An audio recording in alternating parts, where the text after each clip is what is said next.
This is a logo that I did about 9 or 10 years ago. The clients come back to me and basically their business has evolved. It's grown up a little bit, and now they want something that reflects that. They want something that's a little bit more refined, a bit more friendly, and a bit more sort of modern and of now.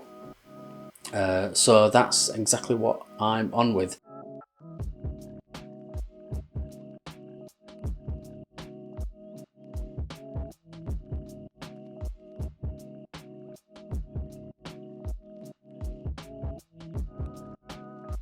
I've done some sketches. I've done a little bit of a really quick ideas page. I know this brand fairly well because obviously it's an old logo that I've done. I also know the client very well, so I kind of know what they're after. But obviously it's still really good to do those sketches and just get those ideas out onto paper, just to see how it evolves. And I think I've got a really solid design, or a solid idea. So here we are. This is their current logo, and I might as well just show you the finished logo as well, just so you know where we're getting to.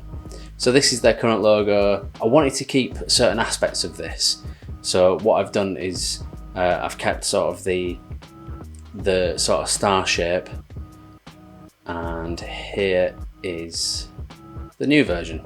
So straight away you can see that I've used a similar kind of font, but I've used a lowercase version, or I've used lowercase letters.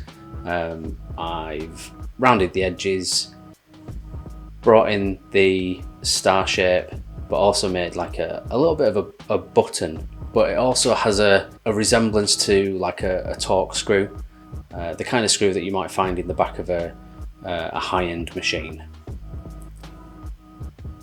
What we'll start off with is making the icon.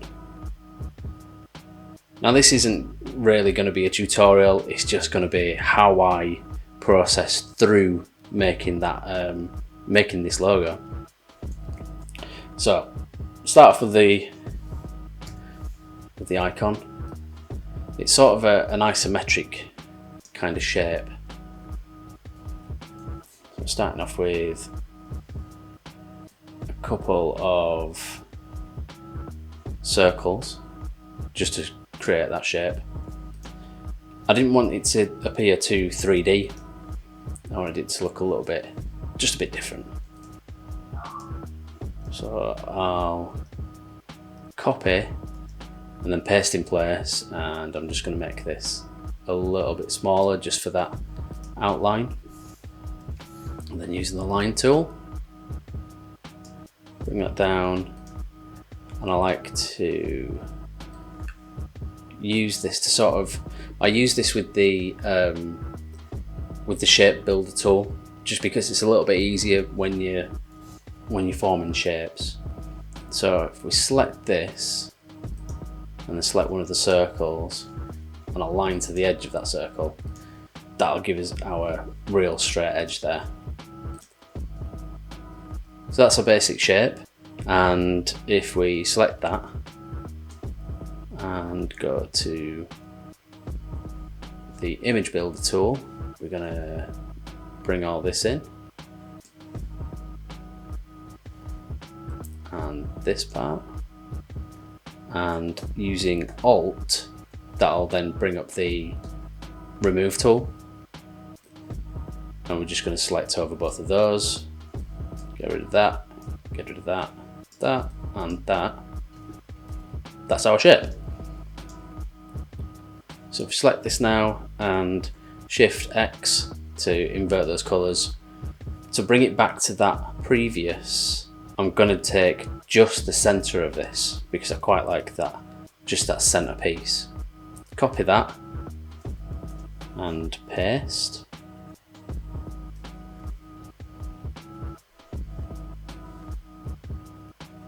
Pop that just in the centre there. We're also going to change the colour to that blue.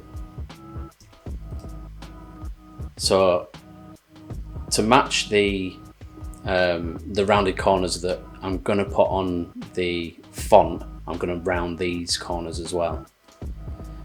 And the easiest way to do that is to select it with the direct select tool, and using these curve nodes, just bring them in to 2mm, just to soften them. See, it makes it just look a little bit more friendly and a bit more inviting. There's our icon. That's something that we'll use on their own, but also it sits on the left hand side of the logo. So a nice thing to do here is just to zoom out, just to see how well it works when fully zoomed out, and it works really well. It's nice and bold, you can still see that shape. Next, we're going to build this font. We're not going to build the font, we're going to type it out. So, Strikeys Computers. If I spell it right, yep. Just going to bunch that up a bit, take out the leading.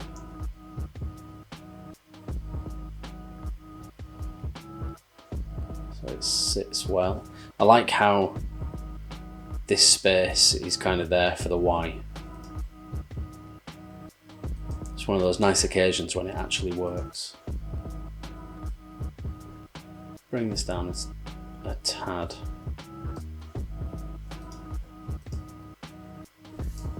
And let's make it the same blue. Okay, so already you can see it's coming together really well. There's a few bits on here that I want to sort out on the kerning.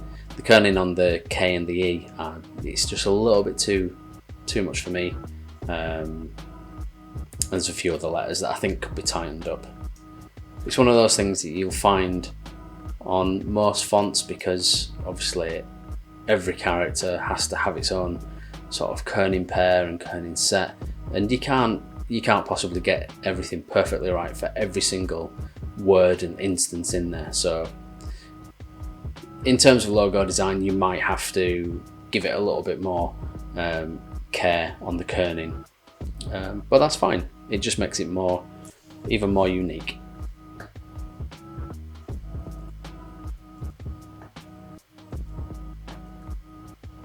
So to change the kerning, I'm just selecting Alt and then using the left or right keys just to bring it in.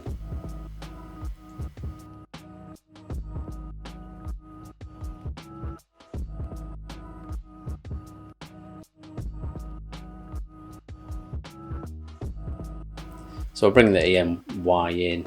A good trick is to sort of squint your eyes. So if you squint your eyes, make it go blurry, you can see the detail with it, or you can see the amount of negative space. Another good tip is if you zoom out as well, you can kind of see what that negative space is looking like. So what I'm going to do now is make this just a little smaller, just because I want it to be comparatively the same size as this.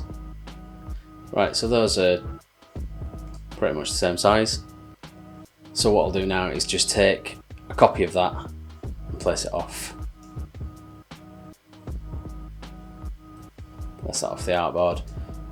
That just means that I've got something to go back to, just in case I go too far with editing this.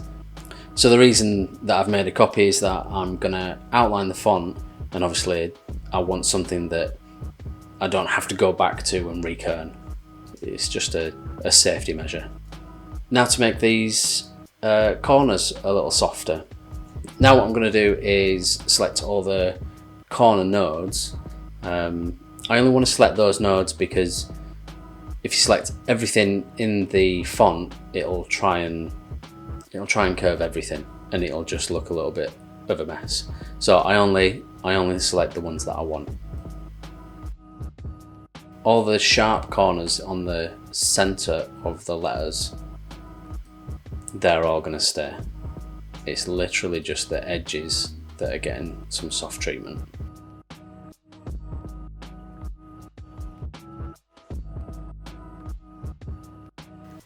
Right, finally done. With all those selected, we can use this corner tool again. This corner curve, no idea what those are called. I don't know, curve tools. And then we're going to bring this in to be not quite 2, because it'll be too much, but we're eyeballing here to be probably about maybe 0.5. I think that looks right. We'll just check it against the other one. Yeah, oh, I've missed a couple there. Yeah, that looks cool. Bring that in as well. Take it down to 0.5 again. There we are. And that is it. So because we've used the corner tool, one thing that you do need to be careful of is it will keep those corner values. So the 0.5 mil radius will be 0.5 mil radius when you've scaled it up again. So what we need to do is expand this now by clicking Object, Expand. So that means that when you have it, it's not going to change at all. So that's it. It's been really nice to revisit this logo. It's something that I did such a long time ago, and it's always cool to sort of modernize an old design. Looking back at it, it has dated. You know, the gradient is a little bit old school, so a flatter look is definitely better. But let me know if you would have approached this a little bit differently. It's always good to hear what people think, and if you like this video, don't forget to give it a like and subscribe. I'm hopefully going to be doing a few more of these in the future, and yeah, let me know if there's anything else that you'd like to see. So until next time, I'll see you in the next one.